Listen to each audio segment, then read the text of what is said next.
দৈনিক যুগান্তরের প্রথম পাতার শিরোনাম, ভারতের মরণ বাঁধ ফারাক্কায় ক্ষতিগ্রস্ত দেশের ৬ কোটি মানুষ। প্রতিবেদনে বলা হয়, পদ্মার উজানে ফারাক্কায় বাঁধ তৈরি করে গঙ্গার পানি একতরফা প্রত্যাহারের ভারতীয় ষড়যন্ত্রের প্রতিবাদে ১৯৭৬ সালের এদিনে মুসলিম জননেতা মৌলানা আব্দুল হামিদ খান ভাসানীর আহ্বানে এ লং মার্চ অনুষ্ঠিত হয়।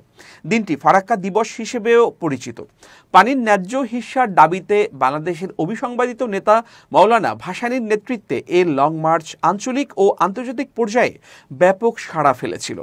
দিবসটি উপলক্ষে বৃহস্পতিবার রাজশাহীতে এক সংবাদ সম্মেলনে নদী গবেষক মাহবুব সিদ্দিকী বলেন, ফারাক্কা বাঁধের বিরূপ প্রভাবে দেশের অন্তত ৬ কোটি মানুষ সেচ সংকটে ক্ষতিগ্রস্ত হচ্ছে।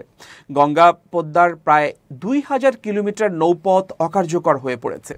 লবণাক্ততার কারণে খুলনা অঞ্চলে ধান উৎপাদন কমে গেছে। সুন্দরবনের জীববৈচিত্র্য হুমকির মুখে পড়েছে।